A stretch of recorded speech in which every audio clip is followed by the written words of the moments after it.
आप देख रहे हैं खुलासा टुडे न्यूज, हर कदम आपके साथ। अलीराजपुर जिले की एक महिला नेत्री जिनका सफर कांग्रेस पार्टी के साथ राजनीति में कुछ इस तरह से प्रारंभ हुआ कि वे राजनीति तो कम ही करती थी लेकिन समाज सेवा में सबसे अग्रणी रही हैं। ये वो शख्सियत है जिसे अलीराजपुर जिले में हर कोई जानता है। इनका नाम है शोभना ओमकार। इनके द्वारा समाज सेवा के क्षेत्र में लगातार कई वर्षों से कार्य किए जा रहे हैं। राजनीतिक दलों में जुड़ने के बाद भी इन्होंने कभी पद की लालसा नहीं रखी। ये महिला है जो लगातार संघर्षों से जीत कर आगे बढ़ी है। कोरोना से विधायक कलावती भूरिया के निधन के बाद से जोबट विधानसभा सीट रिक्त हुई है, जहां अब उपचुनाव में अलग अलग राजनीतिक दलों के कई नेता और कार्यकर्ता अपना भाग्य आजमा रहे हैं। इन्हीं लोगों में से एक नाम बड़ी प्रमुखता के साथ उभर कर आ रहा है और वो है शोभना ओमकार का। वहीं कांग्रेस पार्टी भी यही चाहती है। जोबट विधानसभा से इन्होंने एक कद्दावर और नेतृत्व कुशल महिला नेत्री को कोरोना संक्रमण काल के दौरान खोया है। अब वो एक बार फिर से एक महिला को कांग्रेस पार्टी विधायक बनाकर जिताना चाहती हैं। वहीं शोभना ओमकार के समर्थकों और पार्टी आलाकमान का पूरा विश्वास है कि इन्हीं पार्टी जोबट उपचुनाव से टिकट देगी और वे सभी सक्रिय कार्यकर्ता उन्हें उपचुनाव में जिताने के लिए दृढ़ संकल्पित हैं। तो आइए जानते हैं शोभना ओमकार की इस उपचुनाव को लेकर क्या रणनीति रहेगी, किन मुद्दों पर वे यहाँ चुनाव लड़ेंगी और भविष्य में विधानसभा क्षेत्र और जनता के लिए वे क्या कार्य योजना बनाएंगी।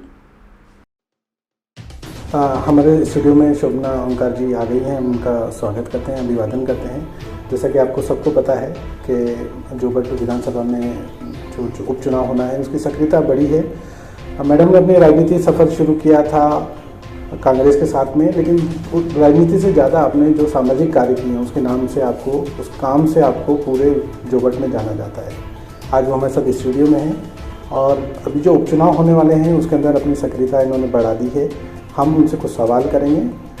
मैडम, आपका हमारे स्टूडियो में बहुत बहुत स्वागत है। मेरा सवाल ये है मैम कि जैसे अभी आप सामाजिक कार्य भी करती हैं, राजनीति से भी जुड़ी हैं, तो अभी जो चुनाव में अभी आपकी सक्रियता बढ़ी है, तो क्या आप वाकई चुनाव लड़ना चाहते हैं? जी हाँ, मैं बहुत समय से सक्रिय हूँ राजनीति में और मैं दुख तो है कि हमारी कलावती बहन चली गई कोरोना के दरमियान, और मैं चाहती हूँ कि राजनीति में यदि आना है तो बहुत अच्छे इंसानों को आना है, और साथ ही वहाँ पे जो कामों में की कमी है गवर्नमेंट जो देती है वो काम अभी बराबर से हुए ही नहीं है हमारे उस ब्लॉक में, ज़िले में भी नहीं हुए हैं। तो हम चाहते हैं कि राजनीति में यदि मैं आती हूँ तो वो सारे कामों को within a month, within a 1.5 month उसको कंप्लीट करके दिखाएं। मैडम देखिए, पूरे चुनाव के अंदर जो मुद्दा है वो मुद्दों को लेकर ही है। जिस तरह कलावती भूरिया जी जो मुद्दों को लेकर चढ़ी थी और जिन उन लोगों उस मुद्दे को लेकर उन्होंने चुनाव लड़ा था और उसमें जीत हासिल की थी, क्या वही मुद्दे आपके रहेंगे या कुछ अलग हटके आप उन मुद्दों की बात करेंगे?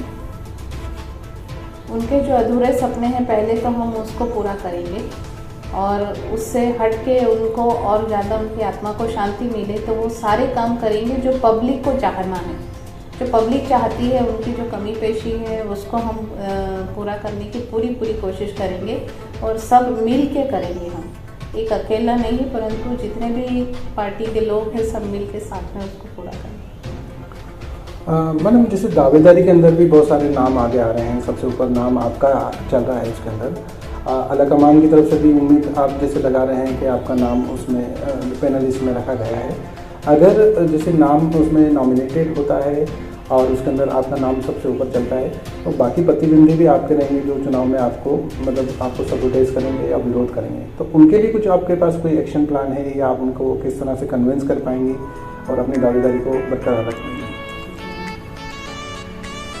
आलाकमान यदि हाईकमान अपने को टिकट देता है तो उनकी श्रद्धा में हम पूरा खरे उतरने की पूरी कोशिश करेंगे, और कभी दूसरे प्रतिद्वंदी को मिलता है, दावेदार को यदि टिकट मिलता है तो हमें कोई आपत्ति नहीं। हम फिर भी कांग्रेस में हैं, कांग्रेस में रहेंगे और उनके साथ भी मिलकर हम कंधे से कंधा मिलाकर उस ब्लॉक के जितने काम बचे हैं उसको पूरा करने में पूरी कोशिश करेंगे।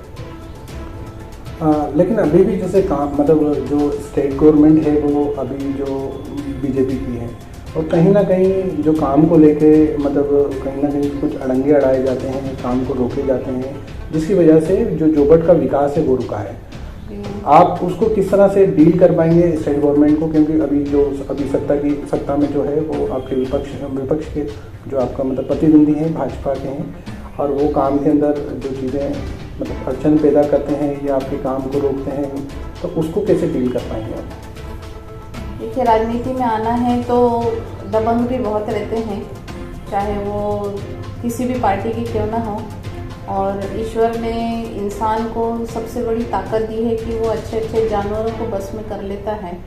तो हम में भी वो ताकत है, वो आत्मविश्वास है कि चाहे कोई भी पार्टी हो, हम उनको सबको अपने जो हुनर दिया है ईश्वर ने, उस हुनर से उनको भी साथ में लेके उस काम को पूरा करेंगे। जोबट का जो समीकरण है वो जात और पात के ऊपर बहुत ज़्यादा है। वो जैसे पिछड़ा इलाका है, बहुत ज़्यादा जातिगत समीकरण है वहाँ पर, तो वो समीकरण भी कहीं ना कहीं मतलब कांग्रेस को सपोर्ट भी करते हैं कहीं, और कहीं विरोध भी करते हैं। तो वो समीकरण में आपकी क्या स्ट्रेटजी रहेगी, किस तरह से आप उसको डील कर पाएंगे? देखिए, आदिवासी अंचल है, भील है, वहाँ भिलाला है, और जैसा बीजेपी गवर्नमेंट ने एक ही तरफ ध्यान दिया है कि बस कन्वर्शन को वो किया है, ऐसा कोई बात नहीं है। ये राजनीति है, जो मुद्दे उठाती है सिर्फ वो अपने फायदे के लिए पार्टी ये चीज़ करती है, पर कांग्रेस इन सारी चीज़ों को नकारती है और सबको साथ लेके चलने में पूरा विश्वास करती है।